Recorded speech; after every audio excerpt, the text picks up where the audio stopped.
Pessoal, boa noite. Vamos dar sequência aqui ao nosso conteúdo, né, dos domínios morfoclimáticos para encerrar. Hoje a gente vai ver o domínio das pradarias e, por último, as áreas de transição, tá? O domínio das pradarias, em termos de clima, você tem um clima muito parecido com aquele que a gente encontra nas araucárias. É um clima subtropical, com chuvas regulares ao longo do ano e uma média térmica anual baixa, sobretudo nos meses de inverno. Inclusive, faz mais frio no domínio das pradarias do que a média térmica é mais baixa do que no domínio das araucárias. Tá?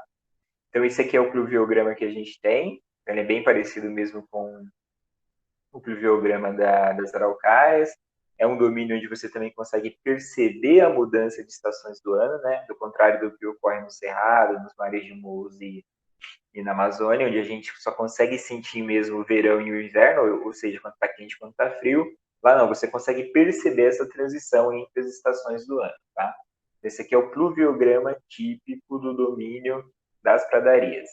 Em termos de vegetação, a gente tem um predomínio de gramíneas, então é uma vegetação mais rasteira, né? E em alguns lugares a gente também tem a presença de matas de galerias ou matas ciliares, que é muito parecido com o que a gente encontra no Cerrado, em outras partes do Brasil também. E aquela vegetação que cresce perto, né, o próximo do leito dos rios, por serem lugares mais úmidos, né, e essa umidade ela favorece também uma biodiversidade maior. Então, nas áreas próximas ao leito dos rios, a gente tem o surgimento dessas matas de galerias ou matas ciliares, tá? O relevo, a gente tem basicamente dois planaltos e uma depressão, né, uma grande depressão no meio. O planalto, né, e chapadas da bacia do Paraná, na parte ocidental, e na parte oriental, o planalto sul-rio-grandense, e uma depressão que é a depressão periférica sul-rio-grandense. Então, é basicamente isso que a gente tem lá. Dá para a gente fazer um paralelo com o domínio da Caatinga, que também é uma depressão entre planaltos. Então, lá na Pradarias, a gente tem mais ou menos a mesma lógica. A hidrografia, a principal bacia hidrográfica da região é a bacia do Rio Uruguai, lembrando aquele exercício que eu fiz com vocês semana passada, né? A bacia hidrográfica é mais ou menos aquela ideia da folha de coco, tá? Os solos, a predominância do solo lá é de Brunizen, é um solo muito fértil, é parecido, né? Dá pra gente fazer um paralelo também com o solo de terra roxa, né? Que a gente encontra ali no domínio das araucárias.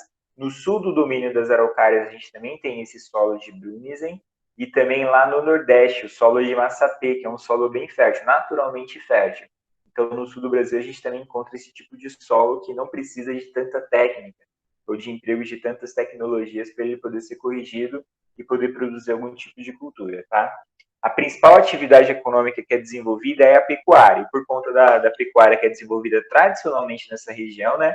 Lembrando que é um domínio que ele está dentro do Brasil, mas ele se expande por Uruguai e pela Argentina também. É a pecuária voltada para o corte, né? A pecuária de corte. E o principal problema que a gente tem, sobretudo, né, ambiental, que tem impactos sociais, é o processo de arenização do solo. Né? Muita gente chama de desertificação, mas na geografia a gente considera como arenização, ou seja, o solo ele é muito compactado pelo peso e o pisoteio de um grande rebanho bovino. Essa compactação faz com que o solo se fragmente, né? Deixando ele com um aspecto mais arenoso. Então, o principal problema que a gente enfrenta no domínio das pradarias está relacionado com a atividade econômica principal, que é a pecuária de corte, e a gente chama de arenização, tá bom? Eu vou mostrar aqui algumas imagens para vocês, né? Então, o relevo, né? Planaltos e chapadas da bacia do Paraná, Planalto sul-rio-grandense e a depressão periférica sul-rio-grandense também. Aqui algumas imagens, né? Desse domínio. Aqui o processo de arenização, né, o solo compactado, sendo fragmentado, e alguns tipos de vegetação que a gente tem dentro do domínio das pradarias. Lembrando que ele se estende, ele vai para além, né, do Brasil, ele também ocupa Uruguai e Argentina, tá bom? Agora, para finalizar, vou falar para vocês um pouco das áreas de transição ou zonas de transição. O que é uma zona de transição, então? É uma área, uma região que não é um domínio morfoclimático, por quê? Porque ela recebe características dos domínios que estão no entorno dela. Então, por exemplo, a gente tem aqui o Pantanal, deixa eu dar um zoom aqui nessa imagem. O Pantanal, ele é uma área de transição do domínio do Cerrado, né, essa faixa amarela aqui, um amarelinho mais claro, e o domínio amazônico. Então, ele vai ter características tanto do Cerrado, quanto mais próximo do Cerrado, as características de clima, vegetação e relevo próximas do Cerrado. Quanto mais próximas da Amazônia, você tem características mais próximas da Amazônia em termos de clima, vegetação e relevo, tá? E tem áreas que você vai ter um misto disso tudo. Né? Então, essa é a ideia de uma zona de extensão. Ela não pode ser classificada como domínio, né? Em outras disciplinas, você vai ver o Pantanal sendo tratado como um bioma, a Mata dos Cocais a mesma coisa e o Agreste também, mas na geografia a gente considera como área de transição, tá? Então, o Pantanal, ele está bastante, né, em foco nos últimos meses, por conta das queimadas que se intensificaram muito esse ano. Mais de 3 milhões de hectares, ou 3 milhões de campos de futebol foram destruídos por conta das queimadas. Queimadas que já, né, a gente já conversou inclusive sobre isso, existem indícios muito fortes de que foram provocadas intencionalmente, né, com intenção primordial de expandir as áreas de pecuária na região. Então, algumas fazendas já foram autuadas, a Polícia Federal está investigando, né? Mas o importante, né, o principal fator é que degradou, desmatou, né, acabou, dizimou com mais de 3,2 milhões de hectares. Isso traz um prejuízo muito grande ambiental, social, né? Várias espécies estão sofrendo com isso, né? A gente viu várias reportagens em matérias, jornal, TV, mostrando como isso impactou a região. Então, é a maior planície alagável do planeta, né? O nosso presidente, com todo o seu conhecimento sobre geografia, biologia e áreas afins, disse que não pegava fogo, mas pega, né? Porque tem períodos dentro dessa área alagável de estiagem. É durante esse período de estiagem que as queimadas ocorrem. Naturalmente, elas já ocorreriam. Né? A gente tem muitas queimadas que são provocadas por tempestades. Um raio cai, gera um incêndio e esse incêndio se alastra. Mas o que a gente viu esse ano foram incêndios não naturais, né?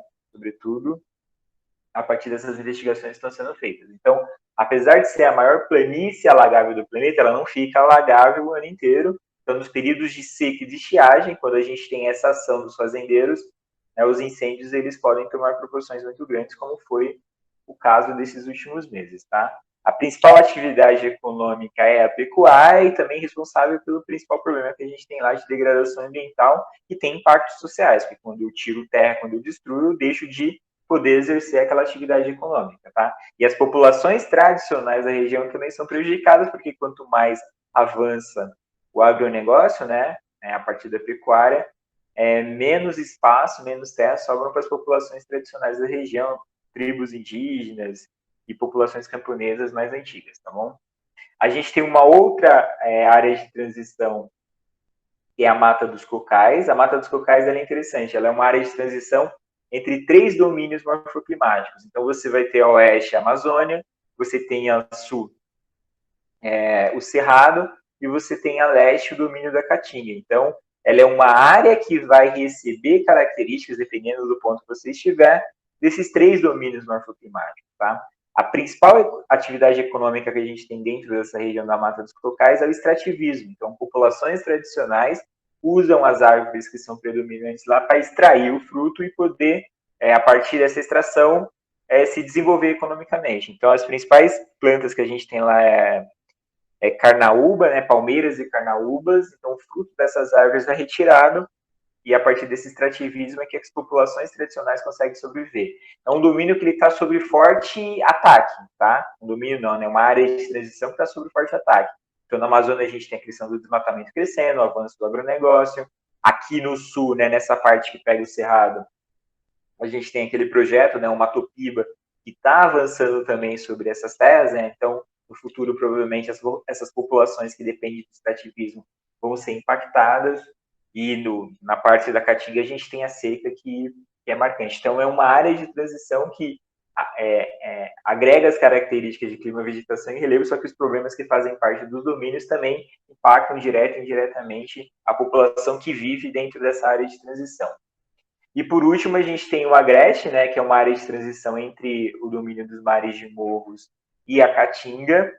O Agreste, o relevo ele é bastante marcado, né, pela presença do Planalto da Borborema. A gente já discutiu o Planalto da Borborema em outros momentos, né? Ele também ajuda no processo de seca que a gente tem no Nordeste brasileiro. Não só ele, porque o clima ele é muito dinâmico, a natureza ele é muito dinâmica, e não, então um fator só não consegue explicar um processo tão complexo como essas secas, né, que são recorrentes lá na região. Mas ele ajuda, né? Ele é uma barreira para a umidade que vem dos oceanos.